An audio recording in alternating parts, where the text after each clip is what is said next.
Hey, everybody. Welcome to Game Mess Mornings with me, Jeff Grubb, your host from giantbomb.com. Thank you for tuning in. In this episode, we're going to be talking about accessories that might break your Switch 2, and another tech giant finds that it's too hot in the video game kitchen.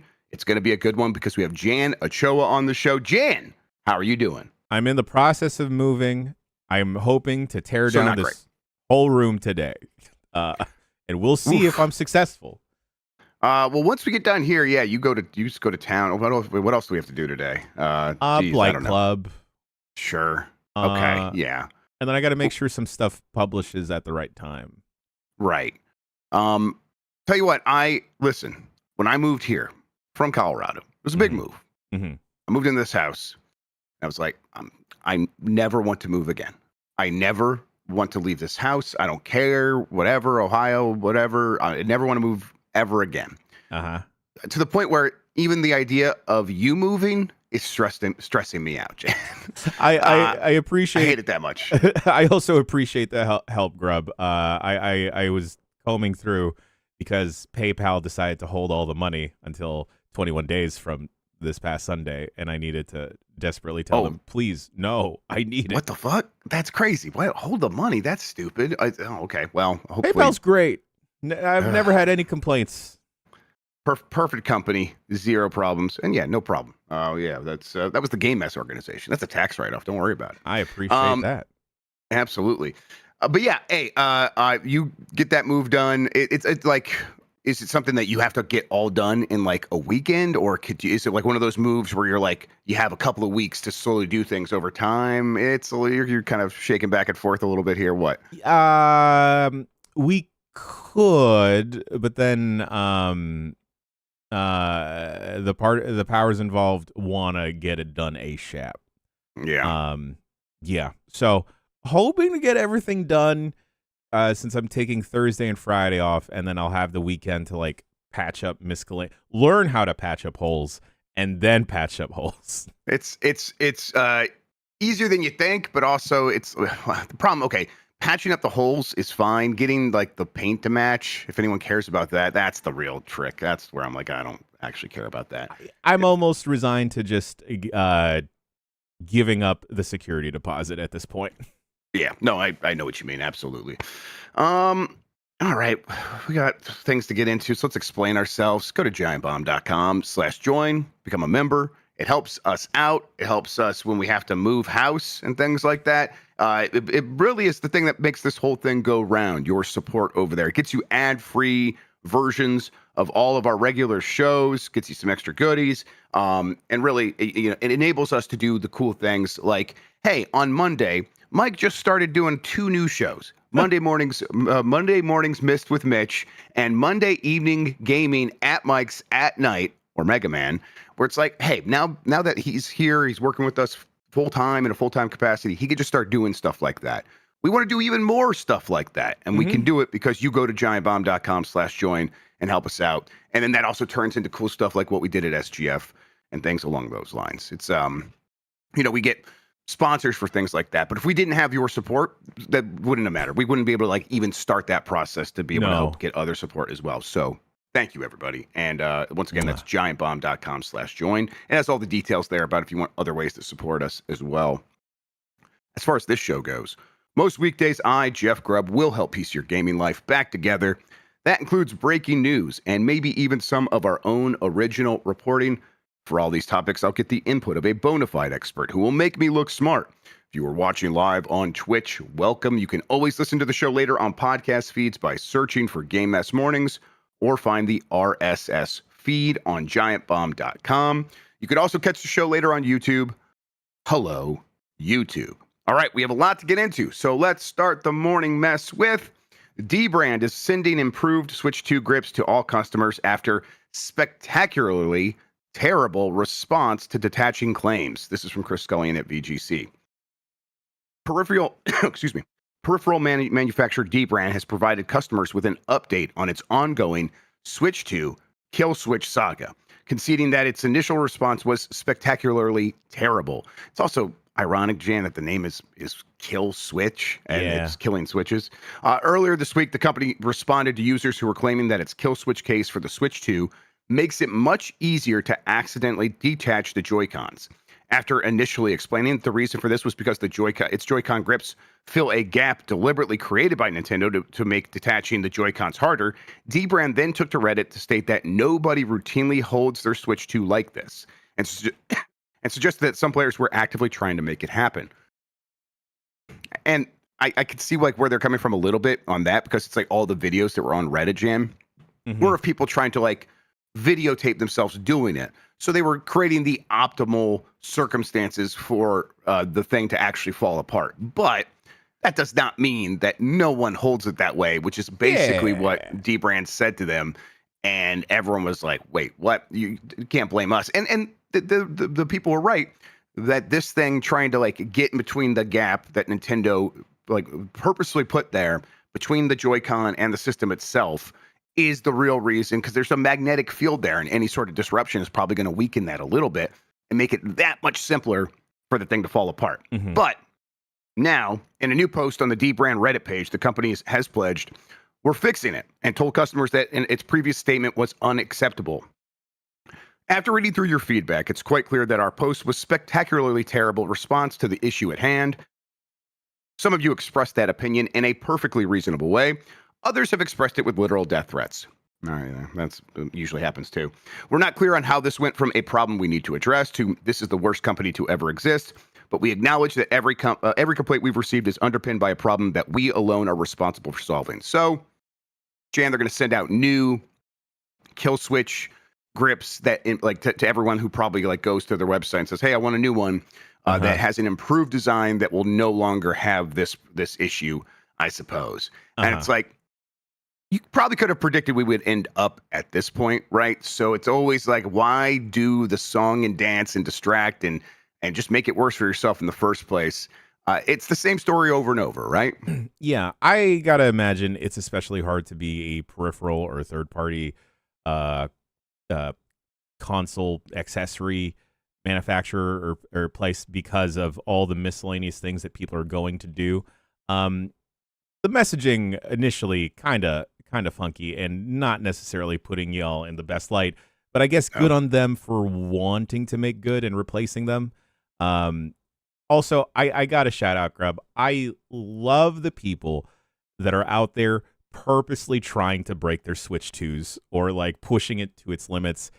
Yeah, 2-3 weeks after its launch. I mean, people are clearly just bored. I like Mario Kart World a lot, but for some people, it's like, well, I played Mario Kart World. Now it's time to like get the next thing, and then Donkey Kong's not here yet. So we're clearly in that weird phase of I spent a lot of money on this thing. I don't feel like I got my money's worth yet. So I am going to be more annoyed about everything than I otherwise would be, and that doesn't mean a lot of these issues aren't real. Like I think we might have talked about the screen yesterday. Maybe we didn't talk about the screen yesterday on the Bombcast, but the response time for the pixels to change from one color to another, from black and white. I actually don't even know what test most of these people are doing. There's like a common response time test, Jan, for pixels on an LCD that I think it's like from brown to gray or something like that. I can't remember the exact details, everybody, but the response time on the Switch 2 screen is pretty bad. Now, do you notice that? That's going to be a big question for a lot of people. It's like, actually, probably not. Yeah. Now, in some certain 2D games that move fast, it's going to be more noticeable if you're looking at the background, I think. So really, this is a problem for, like in Super Mario Brothers, I played that. I didn't really notice. I tried to go back and really look for it. And it's like, yes, if a blue background sky is here, and then the black pixel outline of a question mark block is there, and they're moving laterally at high speeds, I do see the tiniest bit of ghosting. I had to look for it, and I had to super duper pay attention to it. But does that mean it's acceptable? No. I'm obviously this screen is not as good as the OLED screen was. Sure. I wish we had the OLED screen on here. Nintendo should make a better version of this. At the same time, the response to it, I think, has just kind of been crazy. It's been out of proportion. And that's just because we're in this weird phase where every little thing is going to hurt a little bit more, again, because everyone spent a lot of money, right? Right. And like you mentioned, Grubb, a lot of people may have already checked out of Mario Kart World, and they're waiting for that next big thing. And that next big thing is, for a lot of people, that only play first-party Nintendo games aren't interested in checking out any indie titles, or they've already checked out Breath of the Wild, Tears of the Kingdom, they're going to be picking nits. Yep. I'm kind of thankful that I have normie eyeballs where most of the time I'm not able to like super discern it unless like it's very dramatic. But yeah, I don't want to say Switch 2 fatigue is set in for some people, but it feels like people have lived out a full console cycle already within this month. Yep. Yeah. And people point out the screen's response time is worse than the Switch one's original launch LCD, which is also true. Yes, it's in terms of the response time. I think the image quality better. Like the people are just like flat out saying the screen is worse than the first gen. I think the way games look on there, the ones I'm playing now, I'm playing a lot of Mario Kart, a lot of the GameCube games. That stuff looks really good on there for the most part. Now, again, not as good as the OLED overall. Yeah, for sure, like by a long shot. But it's and it's not great in some other ways. But in terms of the way most stuff looks on there, I'm pretty happy with it. Yeah. And then this Ghost, of course, you spend a lot of money on something, you want it to be perfect, and this is not perfect. For an LCD screen, though, Grubb, I will give it a pass, and especially if you kind of have to go pixel hunting to find the where the screen falls short. Yeah, people are slowing it down with like 120 frames per second cameras and stuff. Your eyeballs can't do that. Yeah, I mean, some people are going to be more sensitive, but I think the vast majority of people, especially in the games they're playing, are likely not going to notice. Apparently, though, Super Mario World you see the ghosting, maybe they're a little bit easier. I don't know. Although I think even there, people are talking about slowing it down to be able to see it. All right. Yeah, as far as this Dbrand case goes, it's just like gamers are so sensitive and savvy that you can never do the, hey, you're doing it wrong. Like you have to like just accept that, hey, they're mad about something.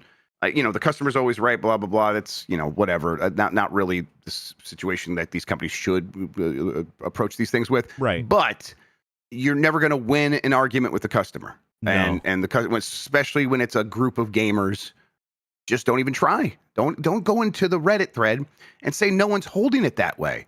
Crazy thing to do. Yeah. So the fact that backfired on them, not surprising. The fact that they ended up having to do the thing where it's like, we're going to actually make a better product and send it to you for free, also not surprising. Yeah, I mean, also, Grubb, like, sure, there are people trying to, like, purposely hold the Switch 2 in a specific way to kind of compromise the integrity of, like, those Dbrand Switch 2 grips.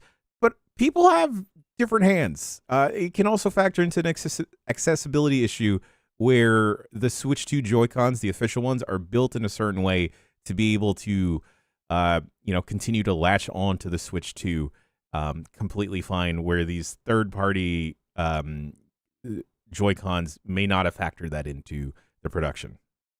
Right, and it's, early days, and a lot of these things, were built based on CAD drawings and, models, 3D printed models and stuff like that, and never really got much real world use testing. And that's happening now that people are getting these things on day one. And here we are. All right. Netflix backs even further away from gaming, losing 20 titles next month. This comes from John Walker at Kotaku. It looks like Netflix is taking another huge step backwards from its involvement in video games. It's been announced that a whopping 20 games are being removed from the service, including big names like Hades, and even Netflix exclusives like Monument Valley 3. It's fair to say we didn't view Netflix's move into gaming with long-term optimism. The video streaming service's intention to stream games too was announced in the rubble of Google's abysmal attempt at Stadia. While the majority of its offerings, though often excellent, went for a long time confined to mobile devices. And again, that's Netflix there. Clearly, the company had big intentions at one point, setting up a AAA studio, Team Blue, with names like Chaco Sonny, formerly of Blizzard, Joseph Staten, known for his work on Halo, and God of War art director Rafael Grassetti. However, that didn't survive for long, with the studio closing late last year, having not released anything, not even a potential game's name. It was only this time last year that Netflix declared it was developing an enormous 80 new games to be added to the 96 already hosted by the service.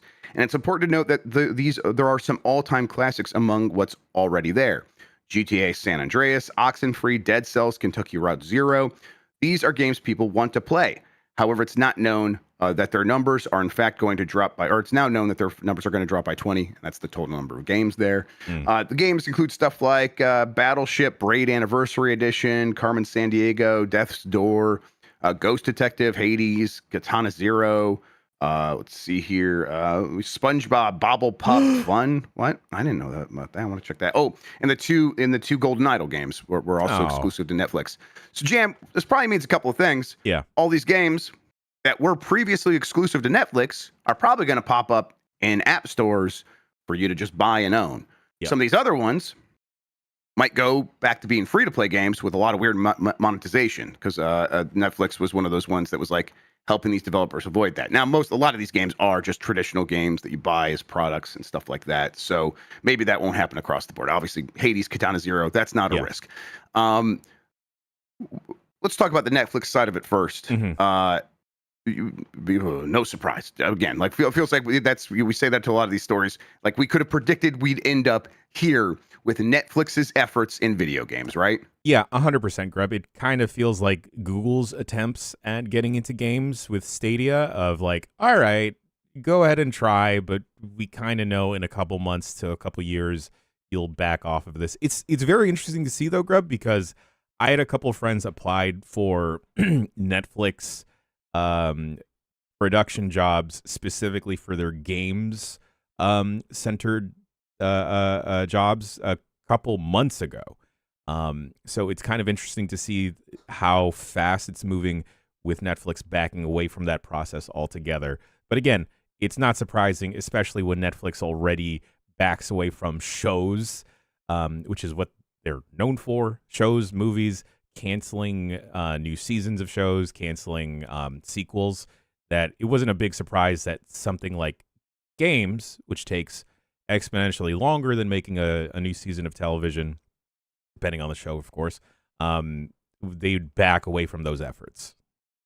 Yes. It's, the lesson learned by these tech giants over and over again is it's not just another entertainment medium, video games. It is all the other entertainment mediums put together into one. And so when you go from like understanding how to make the film and the movies, and the television shows and the film, and you like, okay, well, we can do this, so we can do games. That's well, no, you could do a part of games. Now you just need to hire 10,000 other people to do everything else. Yeah, and it's like that's definitely the lesson Google learned, right? Where it was, hey, we are this big massive company, on Amazon even. We're this big massive company that has a lot of people, and it's like, let's go get into games. So, like, we could do it like any of these other companies, for sure. And then it's like, well, did you look at how many people just Ubisoft employs to make games? Right.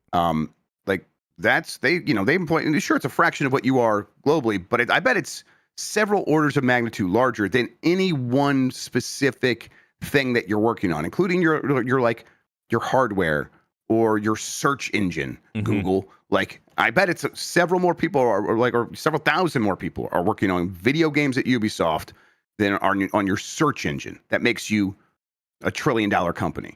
So when you start working backward from that, like, oh, we're going to need to hire up this massive army of people to make video games. Yeah. It quickly becomes like, oh, this isn't just not the business we thought it was, and we need to get out of here. Now, Netflix's approach did seem a little bit more timid.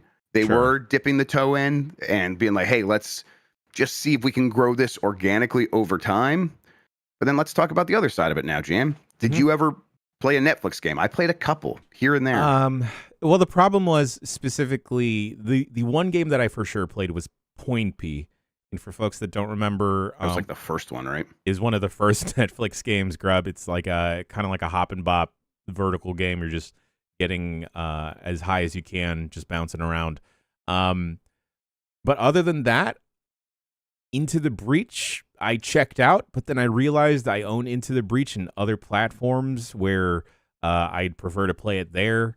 The other thing, Grubb, is that, again, I think Netflix was not approaching mobile games in the proper strategy that I think mobile games should be approached by one of these like gigantic companies, where they're looking to build like a fully fleshed out console-like experience when the mobile audience is not after that, and I'm not saying that people that play games on phones are only looking for gacha-like experiences, No. but bite-sized, contained things that you can just like pick up and play or check in on.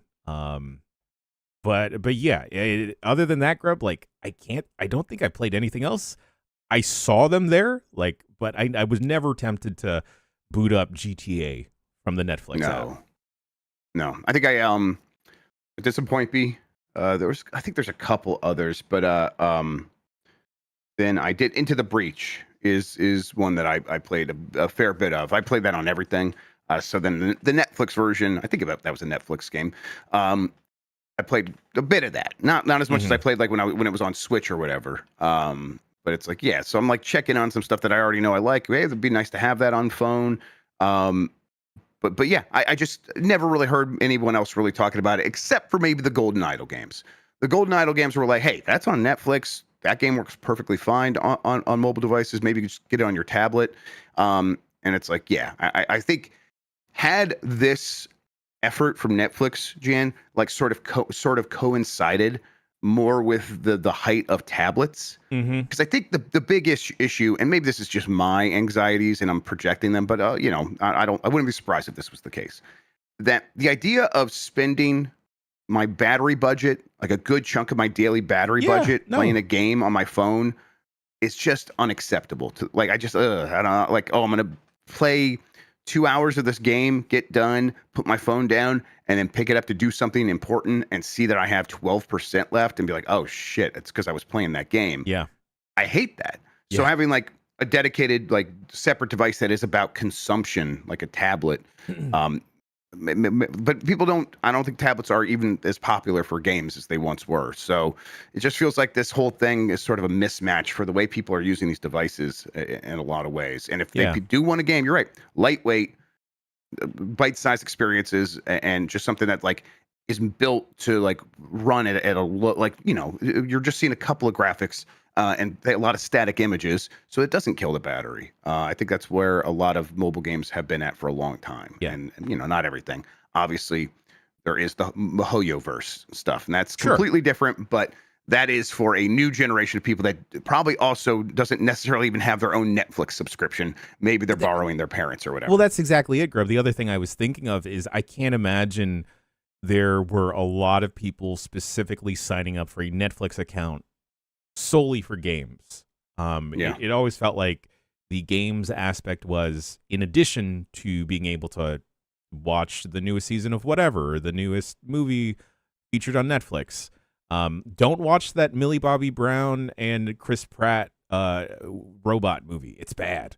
But like none of the games, again, like some of them, except for maybe the rise of the Golden Idol games, you could play most of those other games other places.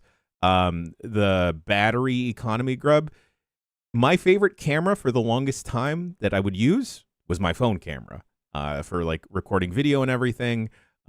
We did several vlogs just straight off of my phone camera. But the problem is you're letting that thing record for upwards to 10, 20, 30 minutes, and you are just going to burn through batteries even if you have several like portable chargers on you. And then your phone just gets hot and it's unpleasant to hold. Exactly. Yes. It's the kind of thing where you don't like the experience overall, and you use your phone in so many other ways that anything that sort of makes it feel like you're taking away from that other experience, that more important experience, is going to be something you want to avoid. Absolutely.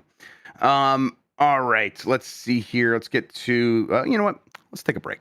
We're going to go to a break. If you want to avoid these in the future, just go to giantbomb.com/join to get the ad-free version of this show. But in the meantime, we're going to go to the break. We'll be back right after this.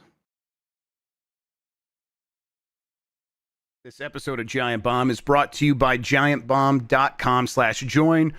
Join us there, become a member. It helps us make fun stuff. It gets you ad-free content. It also helps us make some extras here and there that we'll give exclusively to you as members. It's giantbomb.com/join for $10 a month or $100 a year, where you save $20. You can support us in making all the cool stuff that we make over here at Giant Bomb. Once again, that's giantbomb.com/join. Become a member now.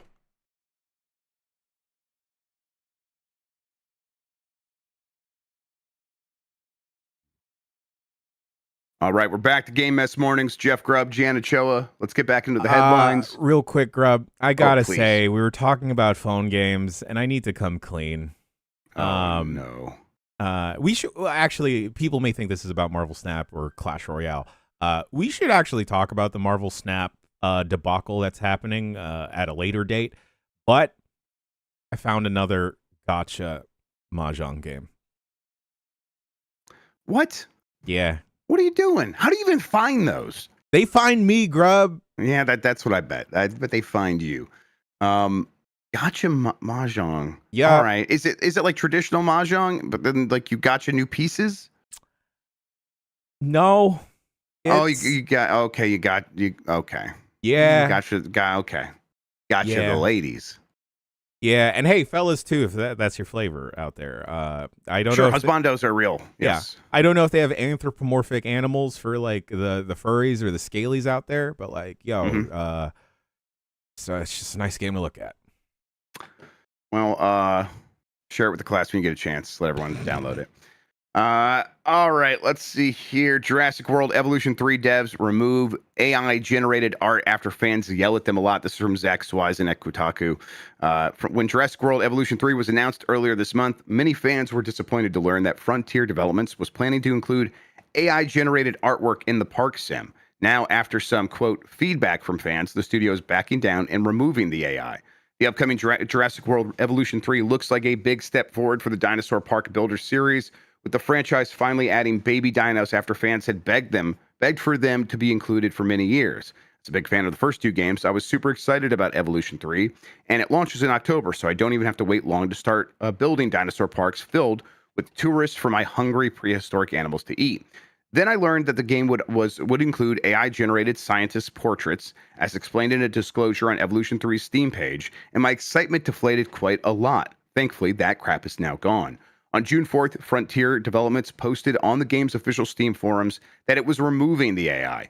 Game Watcher reached out to the studio for clarification, received the statement, further confirming the removal. We have removed the use of generative AI for scientist portraits in Jurassic World Evolution 3 following some initial feedback. The team are continuing their diligent work on the game and are very much looking forward to launching on the 21st of October. And Zach writes here, I'm guessing feedback here was the hundreds of fan messages and posts across the internet complaining and yelling about the AI art and threatening to not buy the game if it was left in Jurassic World Evolution 3. I mean, for this game, yeah, obviously, right move. People are mad. Just do this. It sounds pretty simple, right? Just portraits for scientists. Go for it. Yeah. Just go buy some licensed photos or some stock images. Yeah, right. Go to Getty Images, and you'll find some scientist portraits there, I bet. At a certain point, Jan, it's like the creators of video games and other content are going to have to really reckon with this, or maybe the reckoning's already happened. It's like, well, we just can't even touch that because people are repulsed by it. Like whether it saves you time or not, all that matters is the final result. And if the final result is something that makes people go, "Ugh, brother, no, what is that?" Like it's just not worth it, even if it saves you a lot of time and money. Yeah, 100%. Also, folks are pointing this out in the chats, but there are so many illustrators, artists that are looking for a job that will do bespoke good work for you if you just pony up and pay. People love it when you make a sexy scientist that someone drew for real with like love and passion. People love when you look at a sexy mahjong player, Grubb. Absolutely. That's the number one thing people are thinking about a lot of the time.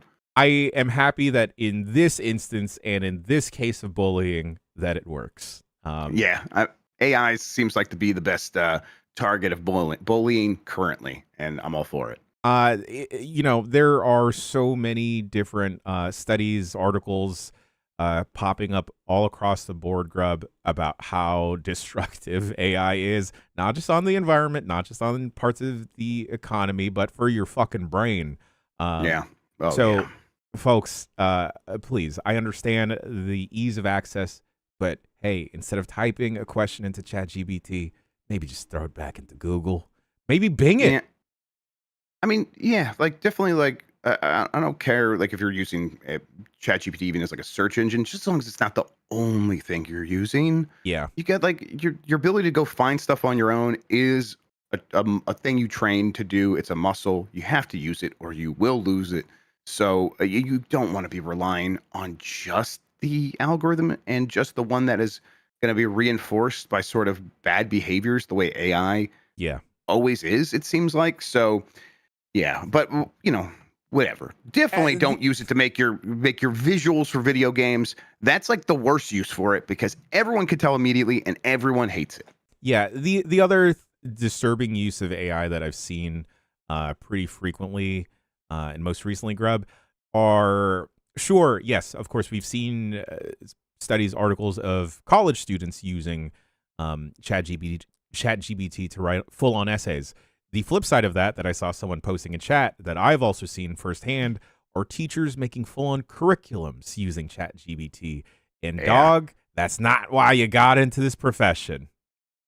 Yeah, I someone I know works for a company that does like educational kind of stuff and they are using it's like it's a weird they basically have to like come up with a lesson and then they give all of the ideas to this one person who's allowed to use the AI because the AI has like a personal relationship with them and then they are the ones that get the like design documents back and then give it to them and this person I know is like I'm going to have to redo all this work because it is completely unacceptable and I feel for her in her job. It is a rough thing to like have to look at and then to hear how it all works and be like, oof, doofa doofa, don't do that.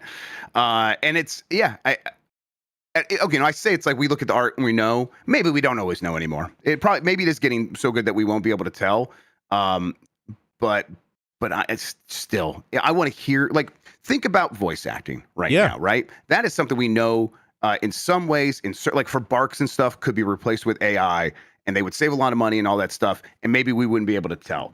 But you know when I would be able to tell when Ben Starr doesn't show up to promote the game. When Alex Yeah. Jordan doesn't show up to promote the game, when Jen English doesn't show up to promote the game, when the people involved aren't like, hey, I loved working on this. I love that you love it. Let's talk about it. Let's care about it. Same thing for artists, where it's like, Yeah. hey, that artist worked on this and they cared about it. And now that's part of their portfolio. And if you want to go give them kudos for that and tell them you love it, it'll make them feel good and makes you feel good because you had this relationship through their work. You don't want to get rid of that. That is the whole thing. That's everything that we're doing here is about having that relationship 100%. with another human being. So they just fucking get this out of your system, developers, and realize it's not going to be the answer for you. Yeah, building off of that, Grub. I'm trying to double check his name here, but it's always great to have Ben Starr on because you just feel the passion from him. But Gavin Verhey from Magic the Gathering that we had on the couch, super passionate dude when talking about the art and how Yep. much Final Fantasy has affected him growing up, and how that relates to how he wants to translate that over to like the card art. And AI is not going to tell me that. So I don't know. I know, folks. Ben Starr was a little rude to Dan in that interview, but he's a great dude. Listen, when you're that big of a star, I mean, come on. It's in the name. Nintendo-owned company worked on Death Stranding 2. This is from Andy Robinson at VGC. Nintendo's visual content company, Nintendo Pictures, worked on Hideo Kojima's Death Stranding 2 on the beach. The PS5 game's credits reveal. Nintendo Pictures is a CG animation and motion capture company located in Tokyo, Japan. Nintendo acquired the company, then known as Dynamo Pictures, in 2022 and renamed it to focus on development of visual content utilizing Nintendo IP. In its previous incarnation as Dynamo Pictures, Nintendo Pictures produced CG for a number of movies and TV shows. The company also worked on the CG in games such as Final Fantasy 13-2 and provided motion capture for Nier Replicant, Monster Hunter World, and Persona 5. So it sounds like continuation of that kind of work. But boy, is it funny to see Nintendo in the credits of a PlayStation 5 game, of a Kojima game, and I kind of love that. Yeah, I am hoping. Hey, put Dollman in Smash. Yep. That was hell yeah. That God man, me and Dan recorded a quick look of Death Stranding 2, and there's so many great doll man moments. It's a good quick look. I'm just really into all that everything that's going on in that game, but especially doll man. And I hope Nintendo Pictures got to work specifically on doll man as well. That's what I would hope for them. I want Miyamoto to see Doll Man and just think, huh, I need that. Yeah, right. I have failed because I did not come up with doll man myself. And yeah, he should recognize Kojima's the king now. Like, people need to know Doll Man is not creepy. Doll Man is like a warm friend. Yes, he's my best friend. Yes. And he cares about me. Yeah. It is a little strange because it's like I'm trying to think of games that Nintendo has or Nintendo IP that would take advantage of a company like Nintendo Pictures having like top tier CG production capabilities and motion capture and stuff. And it's like I'm probably something I'm not even like, maybe I guess Fire Emblem, things like that. There's like opening cutscenes for games like that. Where it's like, oh yeah, it'd be nice to have a team that could just do that, but it's still a little odd that Nintendo owns one of these production houses now. Yeah, 'cause it does feel like they don't even do a lot of that kind of work, but maybe they're planning to do more. Maybe this is stuff that actually gets used more in animated film going forward. I don't know.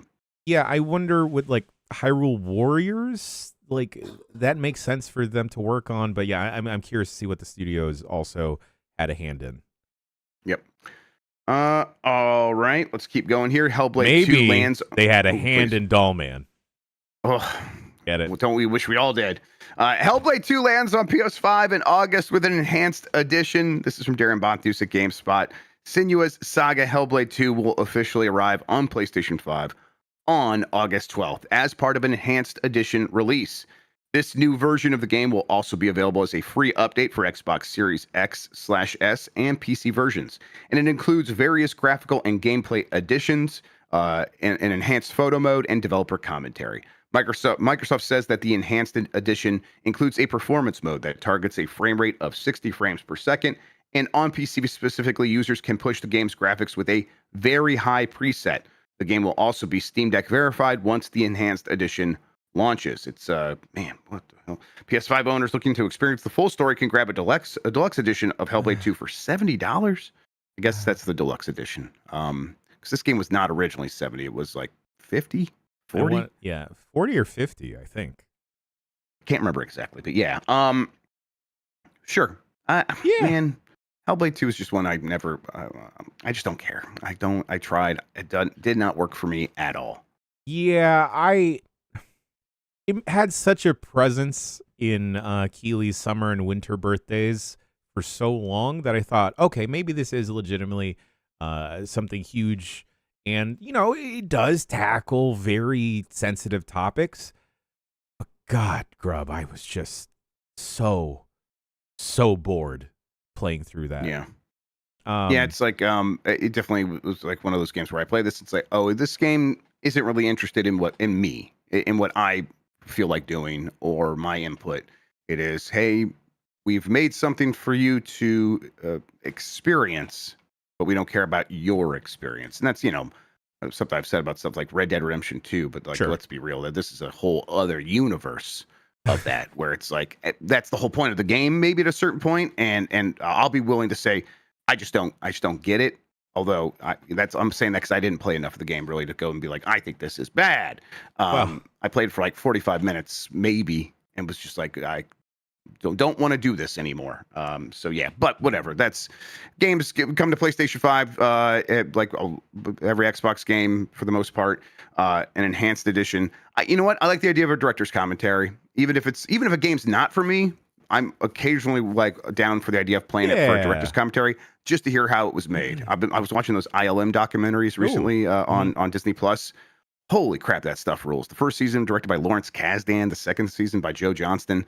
And it's like, oh man, I just love hearing about how this stuff works, and the same is true for games. So I always like a good director's commentary. I wonder if, I think Senua's Saga Hellblade 2, it had success on the Xbox, correct? I don't know. I feel like it's going to hit big with PlayStation though, because of the maybe. big cinematic games that Sony always likes to flaunt. And Hellblade 1 was a PlayStation 4 exclusive for a hot minute, right? Like that's Oh gosh, I that's the forgot. legacy there. I'm again, I was never huge on that game either. So I don't necessarily have a great memory of it, but I think that's how it went. So yeah, there's people there who are like, I played Hellblade 1, would love to play Hellblade 2. So yeah, maybe it goes down that way. All right. Resident Evil Requiem has already been wishlisted by over 1 million gamers. This is from Jonas Mackey at Game Reactor. We've rarely seen such secrecy as there was for Resident Evil Requiem, Resident Evil 9, which was rumored to be on display during Summer Game Fest. But during the event itself, Capcom actively tried to mislead us and even had a speech from the stage where a representative said it wasn't quite ready to be shown yet, only to announce Resident Evil Requiem as the last game of the whole show. Look, he was right. It wasn't ready at that point. It took another 30 minutes. That was fun, and everyone seemed to be incredibly impressed with what Capcom had to show off. Media and fans alike were ecstatic, and now we've got some really nice proof of just how anticipated it is. Via Instagram, it is revealed that over 1 million people have wishlisted the game on Steam. Or is it on Steam? It just says wishlisted. Resident Evil Requiem is released for PC, PlayStation, and Xbox, but at the time of the writing, you can only add it to your wish list for PlayStation and Steam. Oh. I think, Jan, when Reese Elliott was here, when Reese was telling us, because he's got some data, that's the field he works in, where they track this sort of stuff. Yeah. He had some number, I think, for Requiem that was already around 900,000 on Steam alone. So, yeah, I bet it's doing very well. And I don't know, how frequently do people use the wish list function on PlayStation? I don't know. I know it's a big thing that they promote on Steam, so I bet maybe the bulk of wish lists are happening on that platform. But I don't know. Regardless, feels like Resident Evil still fully on the upswing. Resident Evil 4 Remake, the best-selling Resident Evil game, feels like this could follow in its footsteps and be like right there, right? The people want to be scared, Grubb. And, do. this factors into Capcom having a lot of momentum. Resident Evil, like you said, having a lot of momentum that a lot of people want more of it. Yep. And we're going to get, more details about this game tomorrow, right? Yeah. They're having the Capcom showcase, which, they've said will feature Pragmata and Resident Evil Requiem and a couple other games, some updates on Street Fighter and Monster Hunter. But for Resident Evil, I think my assumption is this is where they show at least tidbits of that gameplay demo that they gave us at Summer Game Fest, because they haven't released that publicly yet. So they had all that work. They probably are going to cut it into a trailer and then maybe put a full version online later. Although the whole event is 40 minutes. So, and I'm trying to remember, that demo was like 15 minutes. They could just do that whole thing. I guess I wouldn't be too surprised. It was compelling enough that it could stand within a showcase on its own. Okay. And people would be down for it. I'm very excited about this game as well. It does feel like it has a strong chance to just kind of be this new step forward for Resident Evil. And then, while obviously keeping in mind all the history of that series, and there's a lot of fun stuff they could do with that. Yeah, I want them to remake Resident Evil 5. Be brave, Capcom. Just do it. Let me eat eggs. We still don't know exactly what they're doing for the next remake. There's been a rumor of basically everything. Code Veronica 5.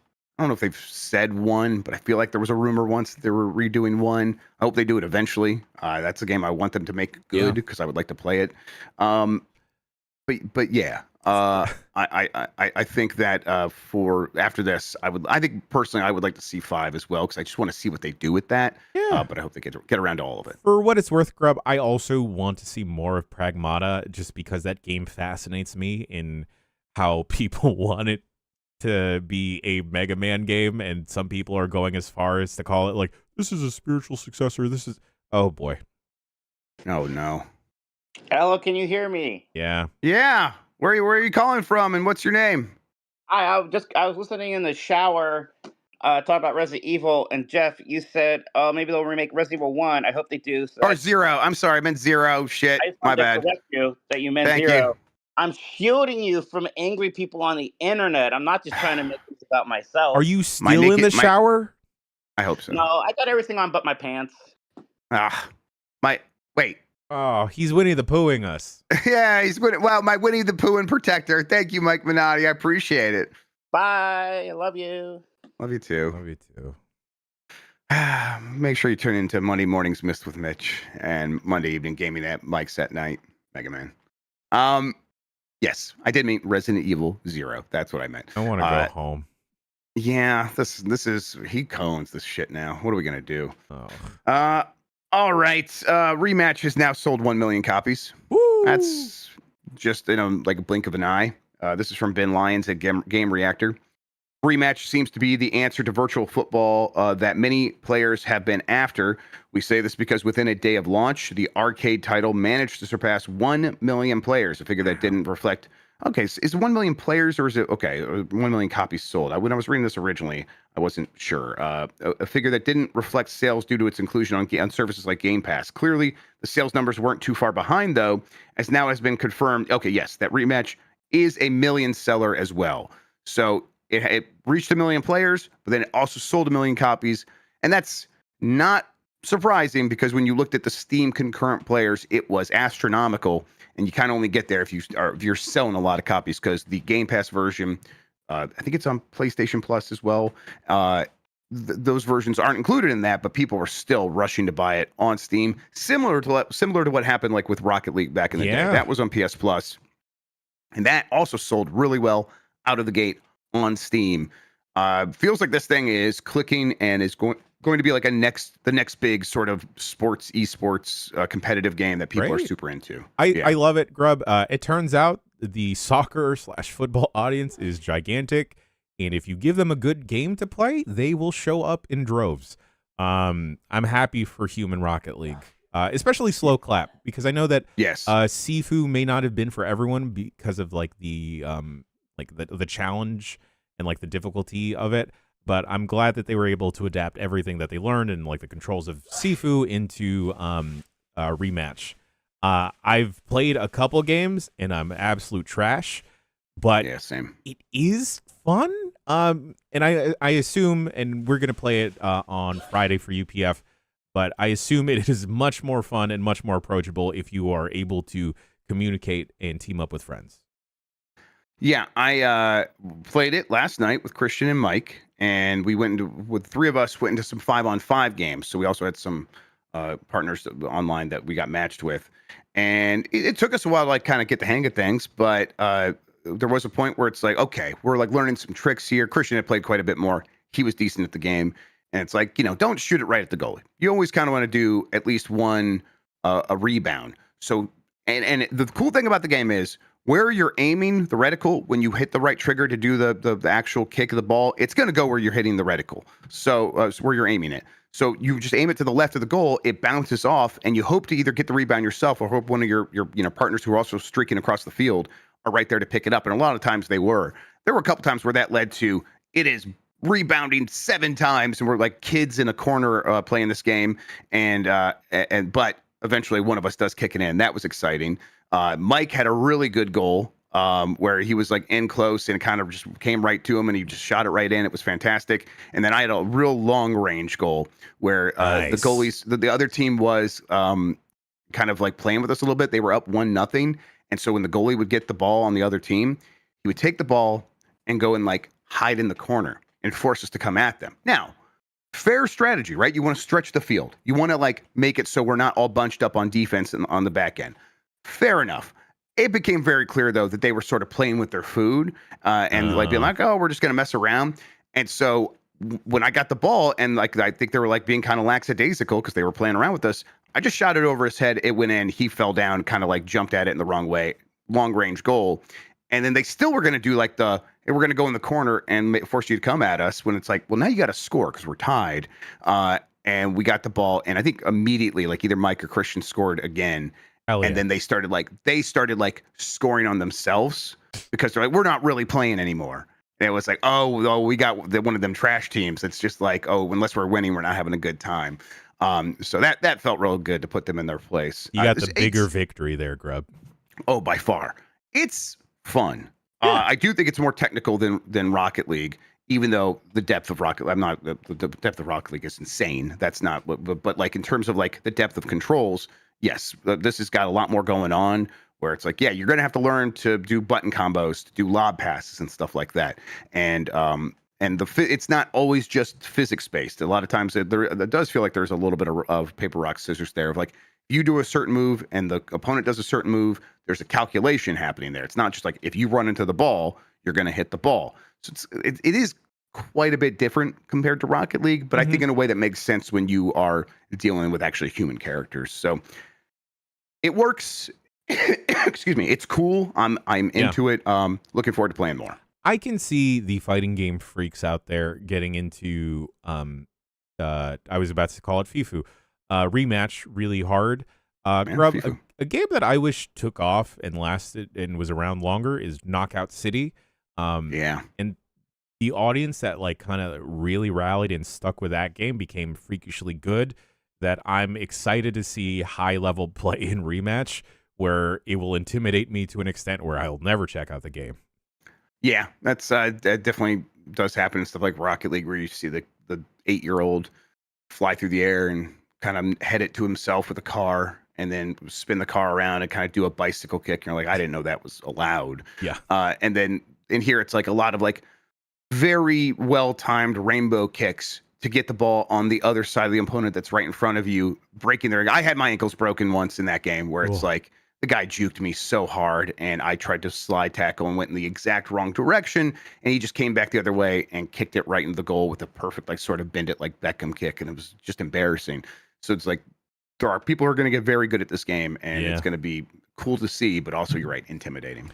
We're, again, folks, this UPF, we're doing 3v3 against MinMax. I think the team is Leo Vader, Janet Garcia, and Kelsey Lewin. They're great people, but we're going to take them down. But they must pay. Yeah.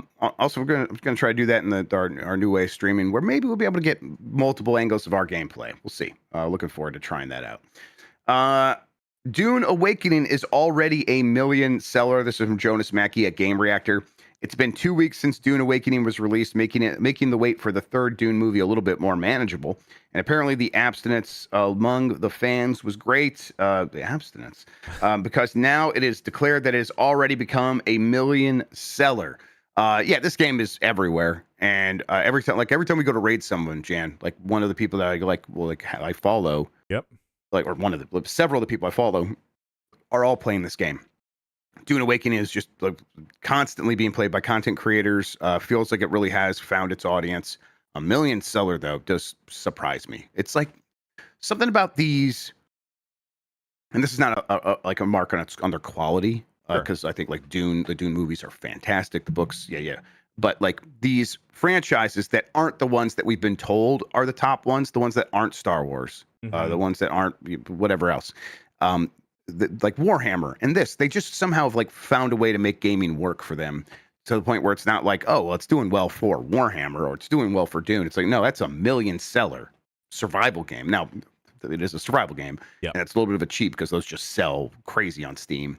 But this is another good one. This is like the new Valheim in a lot of ways. So yeah, it's popping off because of that. I don't know, any interest in this game for you? I at a certain point, I'm like, academically, I should check it out. Yeah, I've tuned into the Kind of Funny gang streaming this out, and I am intrigued. I mostly just want to do the Dune yell, or the vocal sting, if we were to play it, and that's all I want. There's some morbid curiosity. I feel like for scientific and academic purposes, Grubb, maybe we should dip into it. Yeah. Yep. Yeah, we'll do that at some point. I like Dune. And I'd like that this is kind of vibing with the movies, which I am a huge fan of. Can I be the worm? Yeah, I think, absolutely. You could be our worm king god. Yeah. Hell yeah. I think, Jan, you already are. Wow. All right, that does it for headlines. Let's get to the poll question, which I have over here somewhere. Let me refresh and make sure I have the most updated information. Oh wait, I am back here. Let me go to post, actually, giantbomb.com. I'm looking at the one that just says, when do you think Metroid Prime 4 is out? And that's from last week. So let me go here, go to Giant Bomb's channel, go to post, and here we are. Are you going to play Death Stranding 2? Yes or no? 52% said yes. 48% said no. Yeah. But listen, after it got like 90 on OpenCritic, I think a lot of people probably were like, yeah, I should check this out. So about half of these 4,000 votes saying yes, that's pretty good. Yeah. The game is exclusive to PlayStation 5, so I bet once this thing's on PC and maybe one day Xbox and Switch 2, which kind of happened with Death Stranding 1, it eventually went to Xbox. So yeah, more people will say yes at that point, I think. But yeah, you're planning on checking this out, right? You're already playing it, right? I'm deep in now, Grubb. Right. I spent a little bit more time with it last night, and I didn't want to like wax poetically about it yesterday, just because I feel like my opinions and feelings haven't been fully fleshed out. But I think this is easily one of my favorite games of this year, and it is super gorgeous. It is just going for things that a lot of people and studios, developers, auteurs just don't go for. And it's I don't know. It just feels like it's taking wild swings all over the place, and I feel like I'd experience fatigue after a while. But then it's just like, oh, that's weird. Okay, cool. Yeah, okay, that's just the norm now, huh? And I highly suggest folks go check out the quick look that should be published now after Game S Mornings, just because Dan and Grubb go on a wild ride, literally a wild ride, and there's just so much there. There's just so much there. All right. Yes, absolutely. Let's see. I am also going to play this game. I started it. Going to keep at it. Very excited. Kojima should be pretty excited, though, to see that this is 50% yes, 50% no that want to play it. So there you go. There is your controversy. There's your oh, it's so controversial. People can't decide how they feel about this game. They can't decide whether they want to play it or not. Hideo, congratulations. New poll question. Let's see here. Have you ever used Netflix to play a game? Ooh. Yes or no? Interested to see the results there. We'll get the results on Game S Mornings here on Giant Bomb on the show tomorrow. Speaking of Giant Bomb, later today, I think in an hour, actually, I'm going to be streaming some System Shock 2 remaster with some of the people that helped make that. Some people from Night Dive are going to hang out with me, and we're going to kind of go over that. I'm going to play a little bit of it. I kind of just started, so I'll have them give me some pointers. Looking forward to that. Then we'll have Blight Club. He's going to look so cool. Maybe he's going to look so cool for the final time. Who knows? Dang. Everyone needs to savor how cool Mike is going to look, because it may be for the last time. Exactly. Looking forward to that. And then, rest of the week, we are going to have Voicemail Dump Truck. We got some, other stuff popping off. UPF will be Rematch. Looking forward to that. It'll be a good week. In the meantime, though, Jan, anything else that we should mention to people? Yeah, you mentioned Dump Truck tomorrow. We're gonna have Abby Russell on. If folks missed Monday mornings missed with Mitch, that is on the YouTube channel. I highly suggest you go check that out, as well as Mega Man, but not Mike playing Mega Man, but playing Pipistrello, the Cursed Yo-Yo. Lots of fun stuff on the website, folks. Go check it out. Check out the Mustard Arc. All right. Let's see here. Jan, thank you so much for hanging out with me today and talk about video games, dude. I really appreciate it. It's the best way to start a Wednesday. And thank you all for watching and listening. You're the best audience in gaming. Until next time, have a good one. Take care of yourself, and goodbye.